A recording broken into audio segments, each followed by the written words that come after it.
ஒரு ஓநாயும் 7 சிறிய ஆட்டுக்குட்டிகளும். ஒரு காலத்தில் காடுகளின் ஒரு சிறிய குடிசையில் ஒரு தாயாடு மற்றும் அதன் சிறிய ஆட்டுக்குட்டிகள் மகிழ்ச்சியான வாழ்க்கையை வாழ்ந்தன.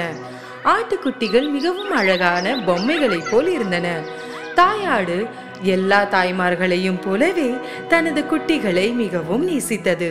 காட்டில் உள்ள அனைத்து காட்டு மிருகங்களிடமிருந்தும் அவற்றை பாதுகாத்தது. ஒரு நாள் காட்டில் உணவை கண்டுபிடிப்பதற்காக வீட்டை விட்டு வெளியேறுவதற்கு முன்பு அது தனது ஆட்டுக்குட்டிகளை அழைத்தது. என் அன்புள்ள பிள்ளைகளா, நான் காட்டுக்கு செல்கிறேன். யார் வந்தாலும் கதவை திறக்க வேண்டாம். ஓநாய் வீட்டிற்கு வந்தால் அனைவரையும் சாப்பிட்டு விடும். அது தந்திரசாலி, மாறுவேடமிட்டு உங்களை முட்டாளாக்கும். நாங்கள் அதை எவ்வாறு அடையாளம் காண்போம்? ஓநாய்க்கு கணீர் குரல் உள்ளது. என் மகன்களுக்கு இனிமையான குரல். ஆகவே அதன் கடினமான குரலை நீங்கள் அடையாளம் காணலாம். தாயாடு வெளியேறும் போது ஒன்றை நினைத்து தன் ஆட்டுக்குட்டிகள் பக்கம் திரும்பியது. இன்னொரு விஷயம், ஓநாயின் கால்கள் கருப்பு, என்னுடையது வெண்மையானது. கால்களிலிருந்து நீங்கள் அடையாளம் காணலாம். கவலைப்படாதீர்கள் அம்மா, பாதுகாத்துக் கொள்ளுவோம். நீங்கள் எங்களை நம்பலாம். தாயாடு தனது ஆட்டுக்குட்டிகளுக்கு ஒவ்வொன்றாக முத்தமிட்டு காடுகளுக்கு சென்றது. ஓநாய் தூரத்தில் இருந்து அவர்களை பார்த்து கொண்டிருந்தது. தாயாடு வெளியேறுவதை கண்டதும் சிறிது நேரம் காத்திருந்தது. பின்னர் குடிசைக்கு முன்னால் வந்து கதவை தட்டியது.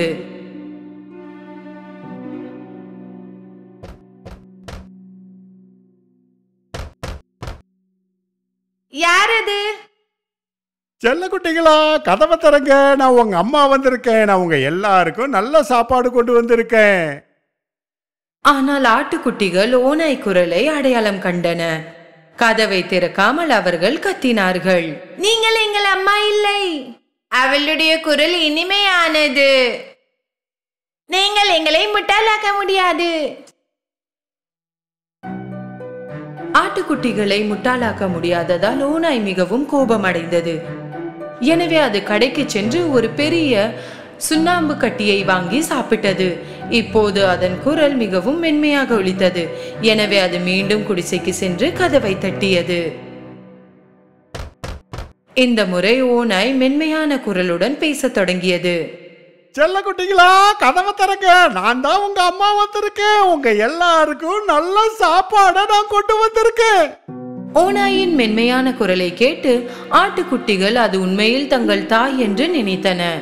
அவர்கள் கதவை திறக்கவிருந்த போது அவர்களில் ஒன்று கத்தியது. காத்திருங்கள், நாம் கதவின் அடியில் இருந்து கால்களை பார்க்க வேண்டும். ஆட்டுக்குட்டிகள் கதவின் அடியில் இருந்து பார்த்தபோது ஓநாயின் கருப்பு கால்களை கண்டன. எனவே கதவை திறக்காமல் மீண்டும் கத்தின. நாங்கள் கதவை திறக்க மாட்டோம். எங்கள் தாயின் கால்கள் கருப்பு இல்லை, அவை வெள்ளை. நீங்கள் ஒரு ஓநாய். கோபமடைந்த ஓநாய் வெளியேறியது. இந்த முறை அது பேக்கரிக்கு சென்று பேக்கர் அவருக்கு முன்னால் ஓநாயை பார்த்தபோது மிகவும் அதிர்ச்சி அடைந்தார். நான் சைவ உணவு சாப்பிட்றவேன், அதனால பேசி தான் சாப்பிட முடியும். எனக்கு கொஞ்சம் மாவு கொடுக்கிறீங்களா தயவு செய்து? ஓநாய் பேக்கரியில் இருந்து ஒரு சிறிய சாக்கு மாவுடன் வெளியே வந்தது. குடிசை அருகே வந்ததும் சாக்கை திறந்து மாவு முழுவதையும் காலில் போட்டது. இப்போது அதன் கால்கள் அனைத்தும் வெண்மையாக இருந்தன. ஓநாய் 3வது முறையாக கதவை தட்டியது. செல்ல குட்டிகளா, கதவை திறங்க. நான் உங்க அம்மா வந்திருக்கேன். உங்க எல்லாருக்கும் நல்ல சாப்பாடை கொண்டு வந்திருக்கேன். முதலில் உங்கள் கால்களை காட்டுங்கள், அப்போதுதான் நாங்கள் நம்புவோம். ஓநாய் தனது கால்களை மாவுடன் காட்டியது. ஆட்டுக்குட்டிகள் வெள்ளை கால்களை கண்டதும் அது தங்கள் தாய் என்று நம்பி கதவை திறந்தார்கள். அவர்கள் என்ன பார்த்தார்கள்? ஓநாய் அவர்களுக்கு முன்னால் அங்கேயே நின்று கொண்டிருந்தது. சிறிய ஆடுகளுக்கு என்ன செய்வது என்று தெரியவில்லை. அவர்கள் கத்தி ஓட ஆரம்பித்தார்கள்.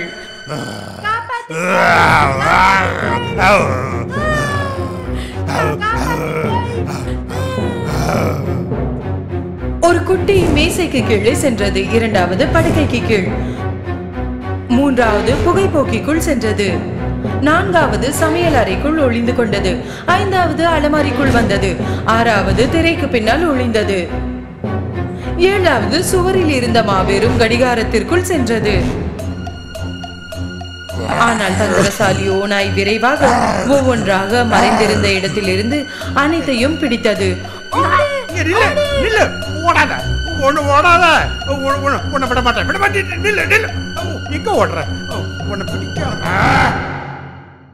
கடிகாரத்தில் மறைந்திருந்த ஒரு ஆட்டுக்குட்டியை அதால் கண்டுபிடிக்க முடியவில்லை. அதன் வயிறு நிரம்பியதால் அதை தேடுவதை விட்டுவிட்டு வெளியே சென்றது. குடிசையில் இருந்து சற்று தூரம் ஒரு பெரிய முற்றம் இருந்தது. ஓநாய் முற்றத்தில் ஒரு மரத்தின் கீழ் படுத்து குருட்டை விட்டு தூங்க ஆரம்பித்தது.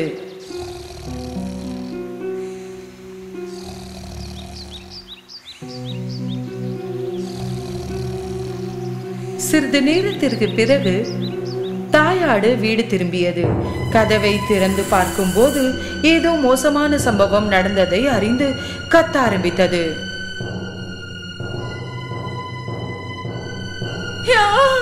என் ஆட்டுக்குட்டிகள், என் குட்டிகள்!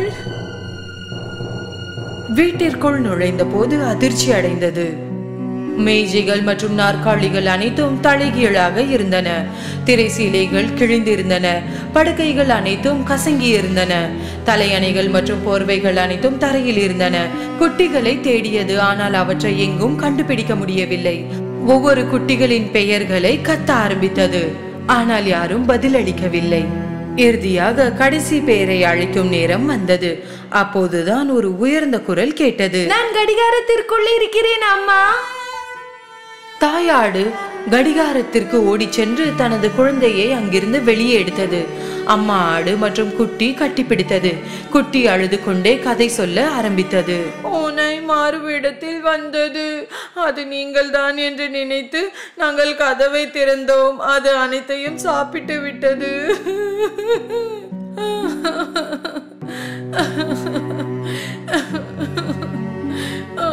குட்டி. தாயாடு மிகவும் வருத்தமாக இருந்தது. குட்டிகளை நினைத்து அழுதது. அதன் குட்டிகளில் ஒன்றை மட்டுமே மீதமுள்ள நிலையில் வெளியே நடந்து முற்றத்தை நோக்கி செல்ல ஆரம்பித்தது. சிறிது நேரம் கழித்து ஓநாய் ஒரு மரத்தின் கீழ் தூங்குவதை கண்டது. அது மிகவும் மோசமாக குருட்டை விட்டு மரத்தின் கிளைகள் நடுங்கின. தாயாடு ஓநாயை சிறிது நேரம் கவனித்தது.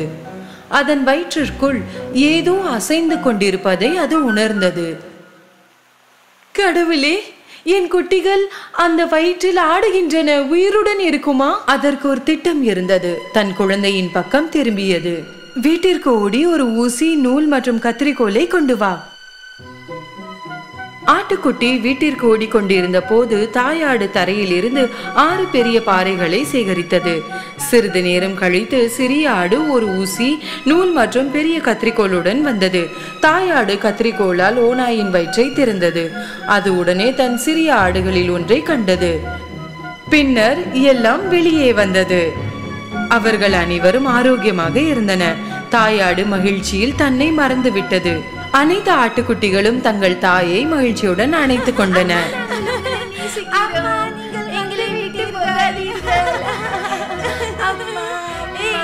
அவர்கள் அனைவரும் மகிழ்ச்சியானார்கள். என் குட்டிகளா, நீங்கள் பாதுகாப்பாக இருக்கிறீர்கள். தாயாடு தான் சேகரித்த பாறைகளை ஓநாய்க்கு உள்ளே கவனமாக வைத்தது. பின்னர் அதன் வயிற்றை ஊசி மற்றும் நூலால் தைத்தது. ஓநாய் மிகவும் ஆழமாக தூங்கிக் கொண்டிருந்தது. அதனால் எதுவும் உணரவில்லை மற்றும் நகரவில்லை. தாயாடு மற்றும் குட்டி ஆடுகள் விரைவாக தப்பித்து சென்றன. ஓநாய் விழித்து எழுந்து நின்றது. அதன் வயிறு மிகவும் மோசமாக வலித்தது. பல ஆடுகளை சாப்பிட்டதால் தான் வலிக்கிறது என்று நினைத்தது. அதன் வயிற்றில் பாறைகள் நிறைந்திருந்ததால் அதற்கு தாகம் எடுத்தது.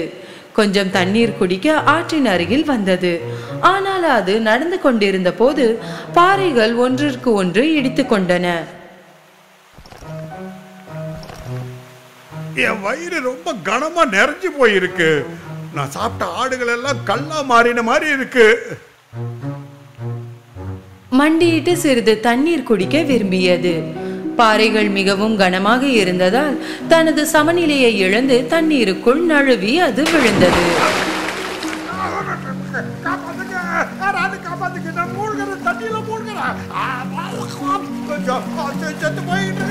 உதவிக்காக கத்தியது. ஆனால் யாரும் உதவவில்லை. இனி பாறைகளின் எடையை தாங்க முடியாமல் ஆழமான நீருக்குள் சென்றது. என்ன நடந்தது என்று பார்த்ததும் தாயாடும் அதன் குட்டிகளும் ஆற்றிற்கு ஓடின.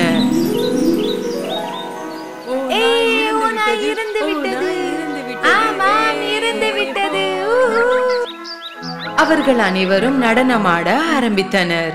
அன்று முதல் தாயாடு மற்றும் அதன் 7 ஆட்டுக்குட்டிகளும் காட்டில் தங்கள் குடிசையில் அமைதியான மற்றும் மகிழ்ச்சியான வாழ்க்கையை வாழ்ந்தன.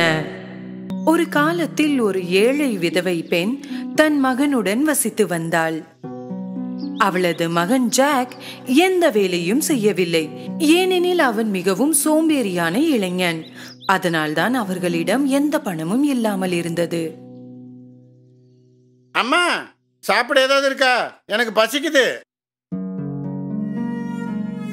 கடந்து செல்லும் ஒவ்வொரு நாளிலும் அவர்கள் மேலும் ஏழையானார்கள். அதனால் அவர்கள் தங்கள் பசு மில்க் ஒயிட்டை விற்கும் கட்டாயத்திற்கு வந்தார்கள், ஏனெனில் அவர்களிடம் அதற்கு உணவளிக்க பணம் இல்லாமல் இருந்தது.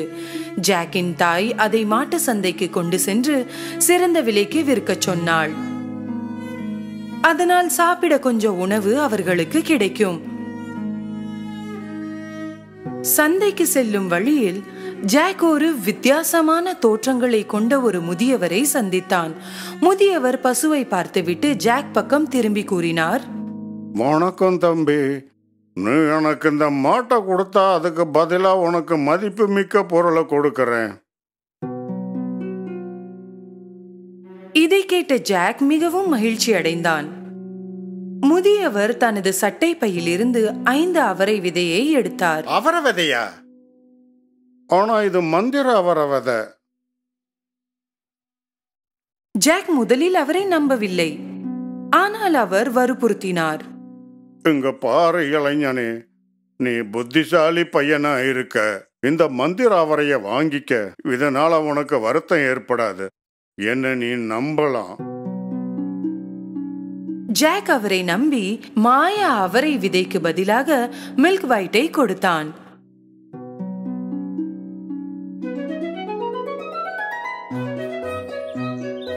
பிறகு மகிழ்ச்சியோடு ஜாக் வீட்டிற்கு ஓடினான். அம்மா, நான் என்ன கொண்டு வந்திருக்கேன் பாருங்க.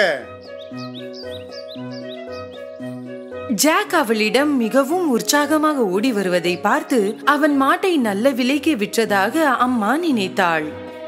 ஆனால் பின்னர் ஜாக் அவளுக்கு மாய அவரை விதைகளை காட்டிய போது அவன் அம்மா கோபமடைந்தாள். மாய விதைகளை தோட்டத்தில் எரிந்துவிட்டு ஜாக்கை அவன் அறைக்குள் அனுப்பினாள். நான் வெளியே வர சொல்லும் வரை நீ உன் அறையில் இருந்து வெளியே வரக்கூடாது. இன்று இரவு உனக்கு இரவு உணவு இல்லை.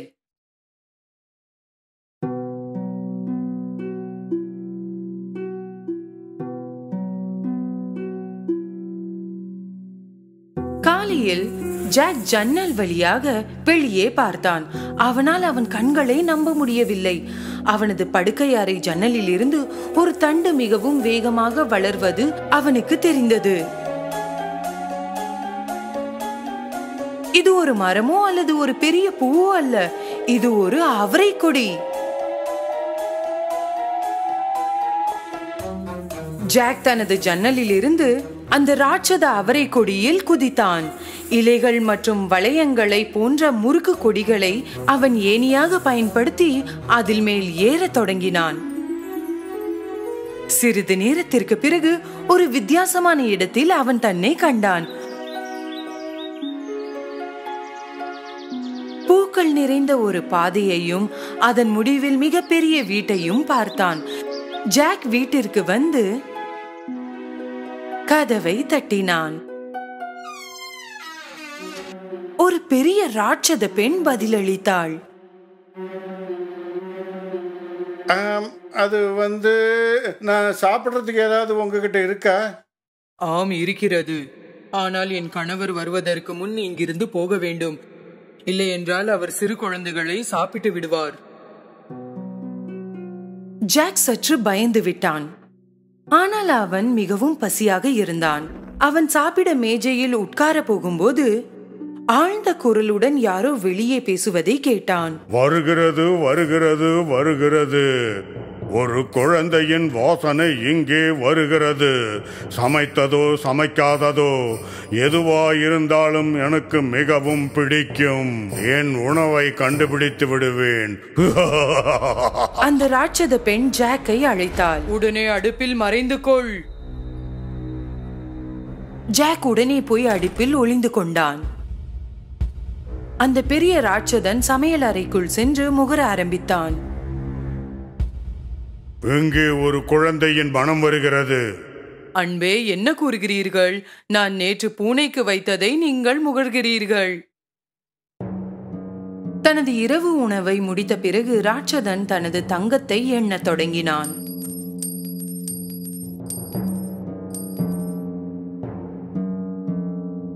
சிறிது நேரம் கழித்து தங்கத்தை எண்ணுவதில் சோர்வாக இருந்ததால் அவன் தூங்கிவிட்டான். ஜாக் அடுப்பில் இருந்து வெளியே வந்தான். பிறகு ஒரு பை தங்கம் எடுத்துக்கொண்டான். அதை தனது மாய அவரக்கொடியின் கீழ் வீசினான். அவன் அந்த கொடியை பிடித்துக்கொண்டு கீழே வந்தான். எரிந்த தங்கம் நிறைந்த பையை கண்டுபிடித்து உடனே வீட்டிற்கு ஓடினான். ஜாக்கின் அம்மா தங்கத்தை பார்த்தவுடன் மிகவும் மகிழ்ச்சியானாள். அந்த நாளிலிருந்து அவர்களுக்கு இனி வறுமையோ பசியோ இருக்காது. ஆனால் சில மாதங்கள் கடந்த பின் அவர்களிடம் இருந்த தங்கம் அனைத்தும் தீர்ந்து விட்டது. வேறு வழி இல்லாமல் ஜாக் அவரை கொடியில் ஏறி ராட்சதனின் வீட்டிற்கு சென்றான். ராட்சதனின் மனைவி இந்த முறை அவனை பார்த்து கொஞ்சம் சந்தேகப்பட்டாள். போன முறை நீ வந்தபோது எங்கள் தங்கம் காணவில்லை. ஆனால் அந்த சிறுவனை பார்த்து பரிதாபப்பட்டு அவனை உள்ளே அழைத்தாள். சிறிது நேரத்திற்கு பிறகு ராட்சதன் வீட்டிற்கு வந்தான். வருகிறது வருகிறது வருகிறது. ஒரு குழந்தையின் வாசனை இங்கே வருகிறது. சமைத்ததோ சமைக்காததோ எதுவாயிருந்தாலும் எனக்கு மிகவும் பிடிக்கும். என் உணவை கண்டுபிடித்து விடுவேன். ராட்சதனின் பாடலை கேட்டு ஜாக் மீண்டும் அடுப்பில் குதித்தான்.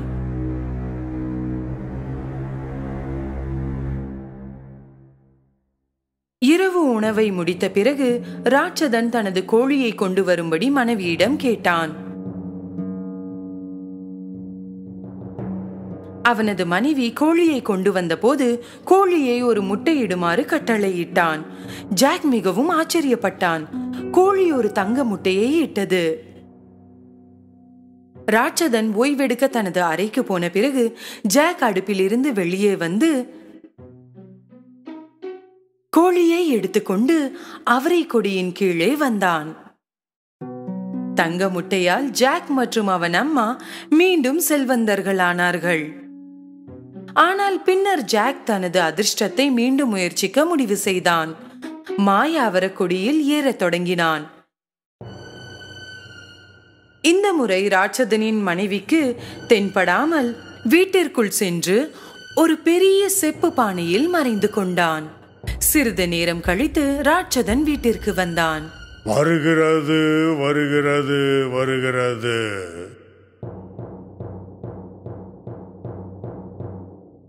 ஒரு குழந்தையின் வாசனை இங்கே வருகிறது. சமைத்ததோ சமைக்காததோ எதுவாயிருந்தாலும் போதும், நான் என் உணவை கண்டுபிடித்தே தீருவேன்.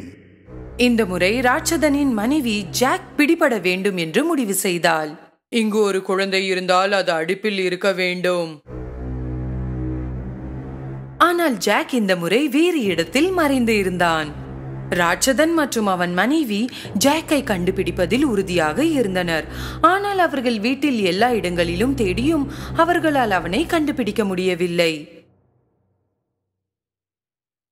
இரவு உணவிற்கு பிறகு ராட்சதன் ஒரு தங்க யாழை மேசையில் வைத்தான்.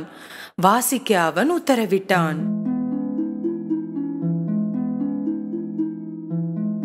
யாழ் தாலாட்டை வாசித்து ராட்சதனை தூங்க வைத்தது. உலகில் வேறு எதையும் விட இந்த வீணைதான் வேண்டும் என்று அப்போது ஜாக் நினைத்தான். அதற்காக அவன் தூங்கும் ராட்சதனின் முழங்காலில் ஏறி மேசையில் இருக்கும் யாழை நோக்கி குதித்தான். ஆனால் உண்மையில் எதிர்பாராத ஒன்று நடந்தது. காப்பாற்றுங்கள்! யாழ் கத்தியது. ஜாக் முதுகில் யாழுடன் மேசையிலிருந்து கீழே குதித்தான். ராட்சதன் விழித்தெழுந்து அவனுக்கு பின்னால் ஓட ஆரம்பித்தான். ஜாக் தன்னால் முடிந்தவரை வேகமாக கொடியை பிடித்து கீழே சரிய ஆரம்பித்தான். ராட்சதனும் பின்தொடர்ந்தான். ஜாக் வீட்டை அடைந்ததும் தனது தாயை அழைத்தான். அம்மா, சீக்கிரம் வாங்க, கோடரியும் கொண்டு வாங்க.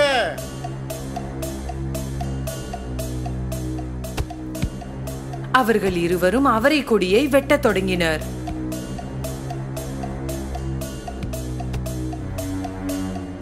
இறுதியாக அவரை கொடி மற்றும் அந்த ராட்சதன் மிகுந்த சத்தத்துடன் தரையில் விழுந்தன. இவர்கள் இருவரும் ராட்சதனிடமிருந்து பாதுகாப்பாக இருந்தனர். கடவுளே, பாதுகாப்பாக இருக்கும். அவர்கள் பாதுகாப்பாக இருந்தனர். ஆனால் ஜாக் தான் செய்த எல்லா விஷயங்களுக்கும் மிகவும் வருத்தப்பட்டான். அவன் பேராசையால் தனது உயிரை இழந்திருப்பான். அவன் இனி ஒருபோதும் யாரிடமும் திருட மாட்டேன் என்றும் இனிமேல் மிகவும் கடினமாக உழைப்பேன் என்றும் தனது தாய்க்கு உறுதியளித்தான். அன்றிலிருந்து ஜாக் மற்றும் அவனது தாயார் மீண்டும் ஒருபோதும் ஏழையாக இருக்கவில்லை. ஆமாம், அவர்கள் தங்க முட்டையிடும் கோழியை வைத்திருந்தார்கள். ஆனால் ஜாக் மீண்டும் ஒருபோதும் வேலை செய்வதை நிறுத்தவில்லை.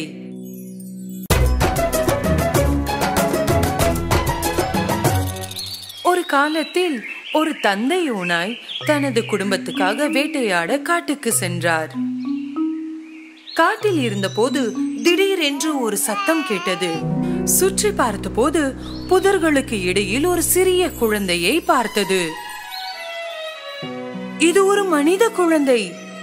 ஓநாய் ஆச்சரியத்தோடு கூறியது. குழந்தைக்கு எந்த தீங்கும் விளைவிக்காமல் வீட்டிற்கு அழைத்து சென்றது. தூரத்தில் இருந்து பார்த்த ஷேர்கான் புலி மிகவும் கோபமடைந்தது. ஏனென்றால் அதுதான் மனிதர்களிடமிருந்து அந்த குழந்தையை திருடியது. தாய் ஓநாய் மற்றும் அதன் குட்டிகள் இந்த சிறிய குழந்தையை மிகவும் நேசித்தன. இனி இவனை மோக்லி என்று அழைப்போம். இவ்வாறு தாய் ஓநாய் கூறியது.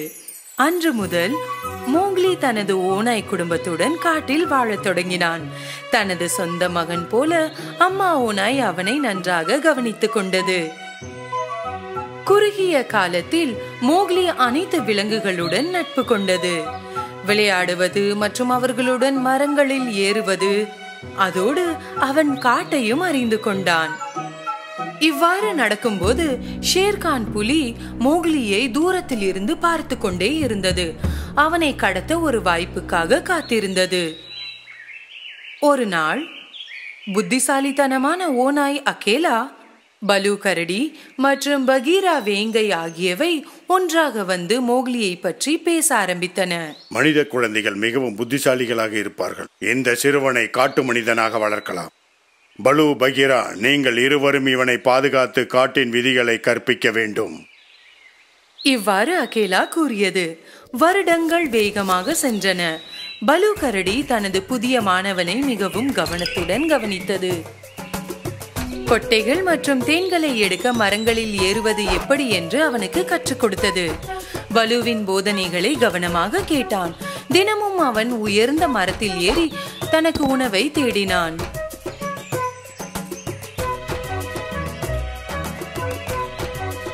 காட்டில் ஒளியை எவ்வாறு புரிந்து கொள்வது என்பதையும் பலு கற்றுக் கொடுத்தது.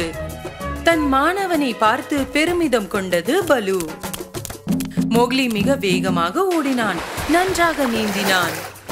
மேலும் விலங்குகளுக்காக மனிதர்கள் அமைத்துள்ள பொறிகளை எவ்வாறு கண்டறிவது, அவற்றை தவிர்ப்பது எப்படி என்பதை பகீரா அவனுக்கு கற்றுக் கொடுத்தது. ஒரு நாள் ஒரு குட்டி ஓநாய் இந்த பொறிகளில் ஒன்றில் மாட்டிக்கொண்டது. ஷேர்கான் புலி இந்த குட்டி ஓநாயை வேட்டையாடி மதிய உணவாக மாற்ற விரும்பியது. ஆனால் புலிக்கு முன் செயல்பட்டு மோக்லி குட்டியை வலையில் இருந்து காப்பாற்றினான். ஷேர்கான் புலி மீண்டும் ஒரு முறை இழந்தது. காட்டில் ஆபத்து நேரிடும் போது பயன்படுத்தக்கூடிய மந்திர வார்த்தைகளையும் பலு மோக்லிக்கு கற்பித்தது. மிக குறுகிய காலத்தில் மோக்லி இந்த வார்த்தைகளை மனப்பாடமாக கற்றுக்கொண்டான். மோக்லிக்கு காட்டில் உள்ள எந்த விலங்கினாலும் பாதிப்பு ஏற்படாது. மோக்லியை தனியாக பிடிக்க முடியாது என்பதை உணர்ந்த ஷேர்கான் காட்டில் மிகவும் ஆபத்தான விலங்குகளான பந்தர்லோக்ஸை சந்திக்க சென்றது. அது மோக்லியை பற்றி அவர்களிடம் கூறியது.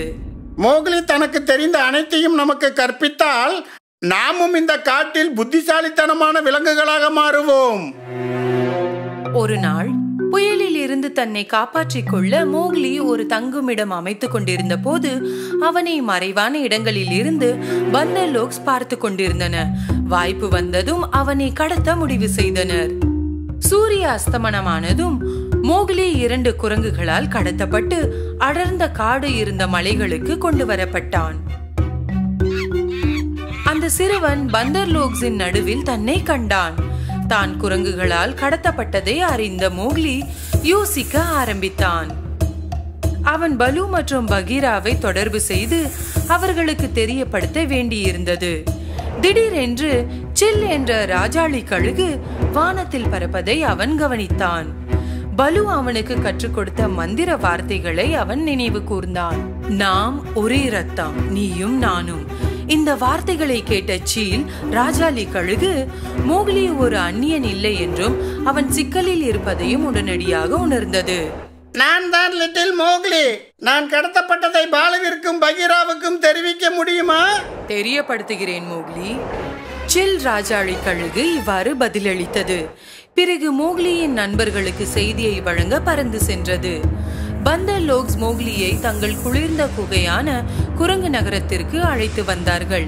பல ஆண்டுகளுக்கு முன்பு மனிதர்களால் கைவிடப்பட்ட இந்த இடம் ஆழமான காட்டில் இருந்தது. மோக்லி ஓட முயன்றாலும் பந்தர்லோக்ஸ் எண்ணிக்கை அதிகமாக இருந்ததால் அவனை பிடித்து கொண்டன. மோக்லியின் கடத்தல் பற்றி அறிந்த பலுவும் பகீராவும் மோக்லியை காப்பாற்றுவதற்காக கா என்ற மாபெரும் பாம்பிடம் உதவி கேட்டார்கள். அவர்கள் அனைவரும் குரங்கு நகரத்திற்கு வந்து ஒரு பெரிய சிலைக்கு பின்னால் ஒளிந்து கொண்டார்கள். அவர்களின் மறைவிடத்தில் இருந்து அவர்கள் மோக்லியையும் அவரை சுற்றியுள்ள நூற்றுக்கணக்கான குரங்குகளையும் காண முடிந்தது. மோக்லியை அங்கிருந்து வெளியே அழைத்து செல்வதற்கான சரியான தருணத்திற்காக காத்திருந்தன. சரியான நேரம் வந்தவுடன் தாக்க நேரம் வந்துவிட்டது. இவ்வாறு காப்பாம்பு கூறியது. குரங்குகளை பிடிக்க பகீரா அமைதியாக நகர்ந்தது. தனது சக்தி வாய்ந்த நகங்களால் மோக்லியை சுற்றியுள்ள குரங்குகளை குத்த ஆரம்பித்தது. பந்தர்லோக்ஸ் பயத்துடன் கத்திக்கொண்டே ஓடினார்கள். மேலும் ஒன்று உதவிக்காக மற்றவர்களை அழைத்தது.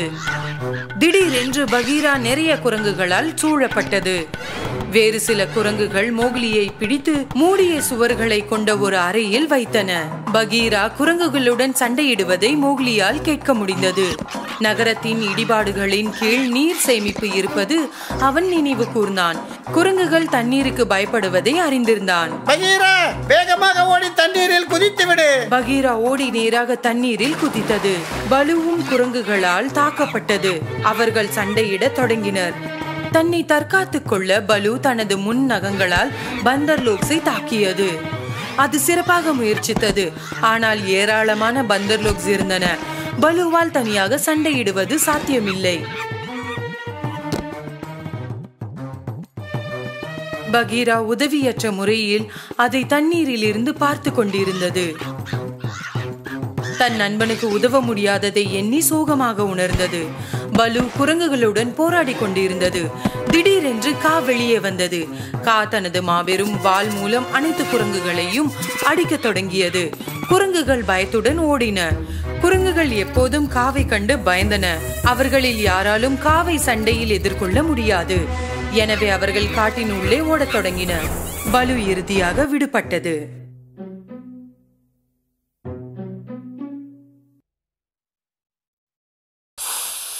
ஆனால் கா வாயை திறந்து ஊதியதும் குரங்குகள் அனைத்தும் அசையாமல் நின்றன.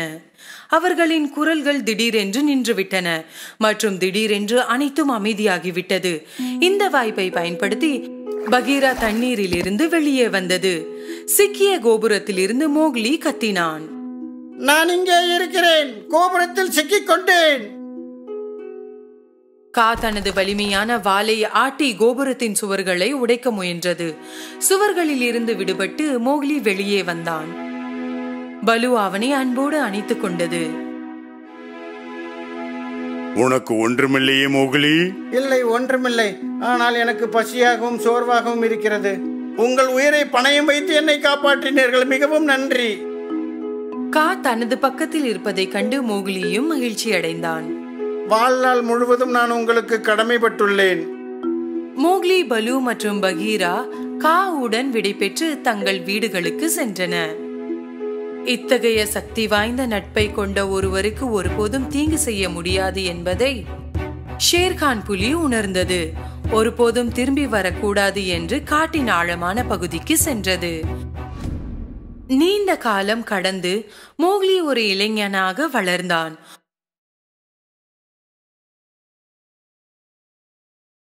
ஒரு நாள் அவன் மனிதர்கள் வசித்த கிராமத்திற்கு அருகில் சென்றான்.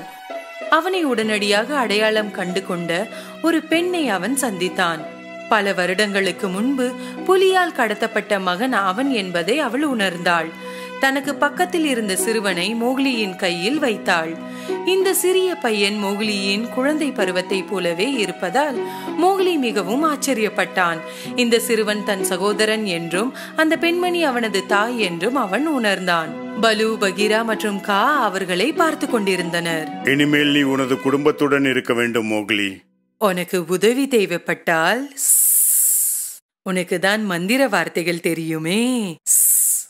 நீ எங்கள் அனைவரின் சகோதரன். எங்கள் அன்பை நீ மறந்து விடாதே. சந்தோஷமாக போய் வா மோக்லி. அவனது அன்பான நண்பர்கள் விடை பெற்றனர். மோக்லி தனது குடும்பத்தினருடன் மகிழ்ச்சியோடு வாழ்ந்தான். ஆனால் காட்டில் அவனை வளர்த்தவர்களையும் அவனது குடும்பத்தையும் மறக்கவில்லை.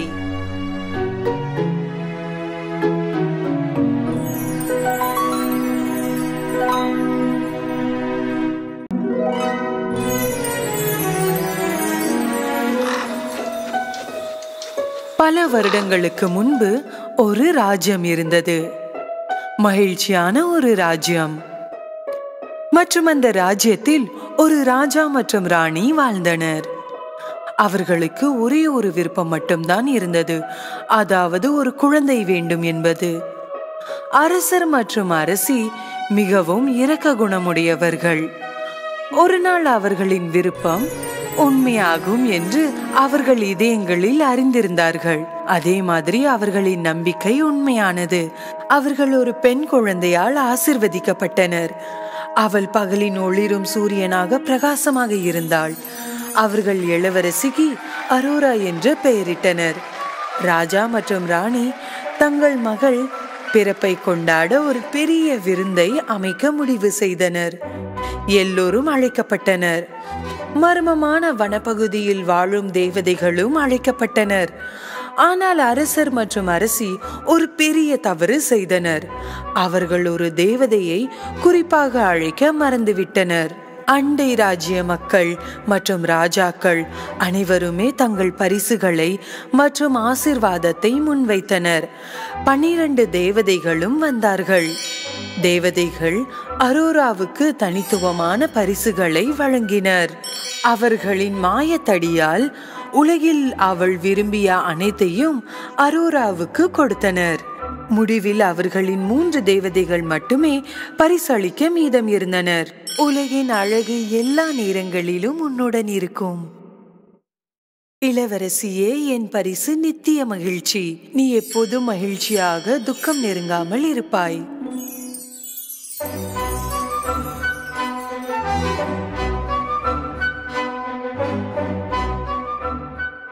கடைசி தேவதை அவளது பரிசை கொடுக்க வந்தபோது ஏதோ ஒன்று எதிர்பார்க்கப்படாதது நடந்தது.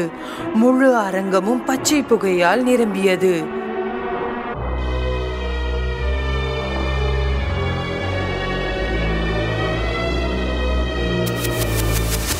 புகை மறைந்தவுடன் கருப்பு தேவதை தோன்றினாள். இந்த அழகிய சடங்கை நாசம் செய்தது யார் என்று அரசர் கேட்டார். மற்ற தேவதைகள் உடனடியாக கண்டு கொண்டனர் இது ஒரு தீய இதயம் கொண்ட கருப்பு தேவதை என்று. அரசரே, எல்லோரும் அழைக்கப்பட்டதை நான் காண்கிறேன். ஆனால் ஏன் நீங்கள் என்னை அழைக்கவில்லை? செய்த தவறுக்காக மன்னர் மன்னிப்பு கேட்டார். அரசரே, நடந்ததை மாற்ற முடியாது. ஆனால் நான் இங்கே வந்துவிட்டேன். இளவரசிக்கு பரிசு கொடுப்பேன்.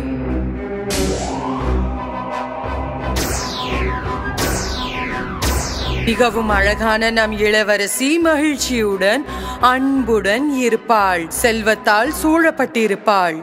ஆனால் இவளது 16வது பிறந்த நாள் என்று சூரிய அஸ்தமனத்திற்கு முன் அவள் ஒரு ஊசியுடன் தன்னை தானே குத்திக் கொள்வாள். அவள் இறந்து விடுவாள். இந்த அரக்கியை பிடியுங்கள். அரசர் கத்தினார். ஆனால் மோசமான சிரிப்போடு கருப்பு தேவதை மறைந்து விட்டாள்.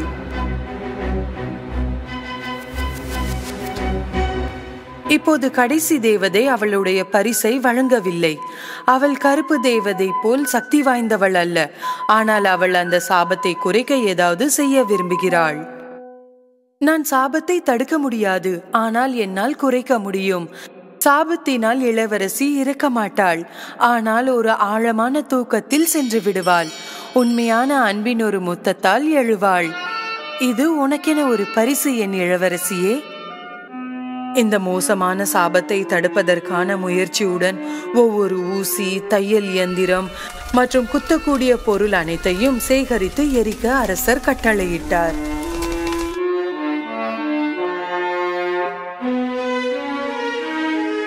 தேவதைகளின் ஆசிர்வாதத்துடன் ஒவ்வொருவரும் விரும்பிய ஒரு அழகான மற்றும் கனிவான குழந்தையாக இளவரசி அரோரா வளர்ந்தாள். கடினமாக இருக்க போவதால் ஒரு நாள் அவளுடைய அப்பா அரோராவை கவனித்துக் கொள்வதற்கும் பாதுகாப்பதற்கும் 3 தேவதைகளுக்கு கட்டளையிட்டார். 3 தேவதைகளை தவிர அரோரா யாருடனும் தொடர்பு கொள்ள போவதில்லை. அரோரா தனது காக்கும் தேவதைகளுடன் மிகவும் அழகான இளம் பெண்ணாக வளர்ந்தாள். இது இளவரசி அரோராவின் 16ஆம் பிறந்த நாள். கருப்பு தேவதையின் சாபம் சூரிய அஸ்தமனமானதும் பலிக்கும். ராஜாவும் ராணியும் சாபத்தை தடுக்க எல்லா முயற்சிகளையும் எடுத்துள்ளார்கள். இருப்பினும் அது நடக்கும் என்று தெரியும்.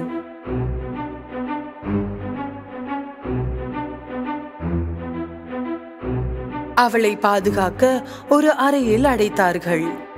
ஆனால் என்ன நடக்கிறது என்று தெரியாததால் அரோராவுக்கு பூட்டப்பட்டிருந்தது பிடிக்கவில்லை. திடீரென்று சுவரில் ஒரு கதவு தோன்றியது. இப்படி ஒரு கதவை பார்க்காததால் அரோரா மெய் மறந்தாள்.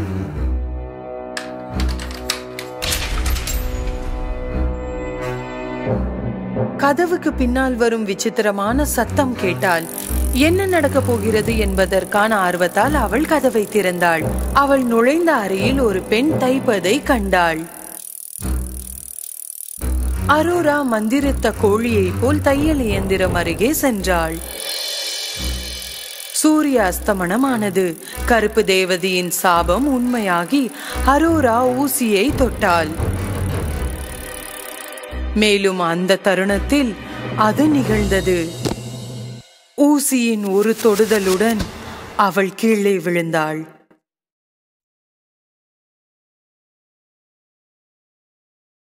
நீண்ட உறக்கத்திற்கு சென்றாள். கருப்பு தேவதையின் சாபம் அரோராவின் 16வது பிறந்த நாளில் பலித்தது. தேவதைகள் மிகவும் அழகாக ஒரு சிறிய மலர் படுக்கை அறையில் படுக்க வைத்தார்கள். எல்லோரும் அரோராவை ஸ்லீப்பிங் பியூட்டி, அதாவது தூக்க அழகி என்று அறிய ஆரம்பித்தார்கள். ராஜா மற்றும் ராணி அவர்களின் வேதனையை நிறுத்த விரும்பினர். எனவே அரோரா எழும் வரை அவர்கள் கோட்டையில் உள்ள அனைவரையும் ஆழ்ந்த தூக்கத்தில் அனுப்ப முடிவு செய்தனர்.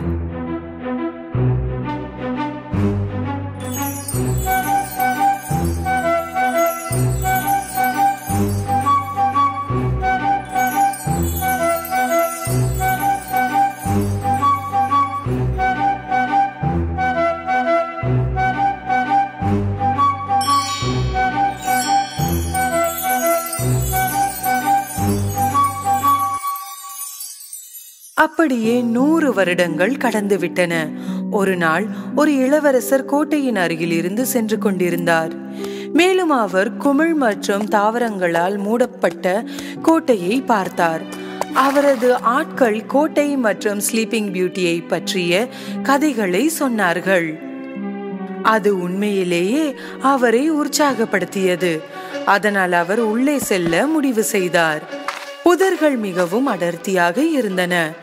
மேலும் முட்களும் இருந்ததால் செல்வதற்கு இது மிகவும் சாத்தியமற்றதாக இருந்தது. எனவே அவர் தனது வாளை எடுத்து புதர்களை வெட்டுவதன் மூலம் தனது வழியை அமைத்தார்.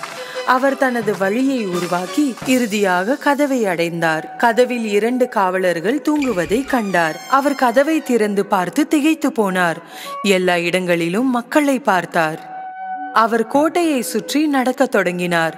அவர் ராஜா ராணியின் அறைக்கு வந்தார். தங்கள் படுக்கையில் அவர்கள் தூங்கிக் கொண்டிருப்பதை கண்டார். அப்போது அங்கே அறை திறந்த கதவுடன் அவர் ஒரு அறையை பார்த்தார். அவர் உள்ளே நுழைந்தார்.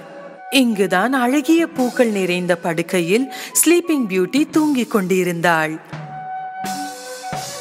இளவரசர் படுக்கைக்கு அருகில் வந்தார். அழகான இளவரசியை பார்த்து அவள் காதருகில் சற்று குனிந்தார். இளவரசர் இவ்வாறு முணுமுணுத்தார். அன்பாக அவர் அவள் நெற்றியில் முத்தமிட்டார். அப்போது அவள் கண்களை திறந்தாள்.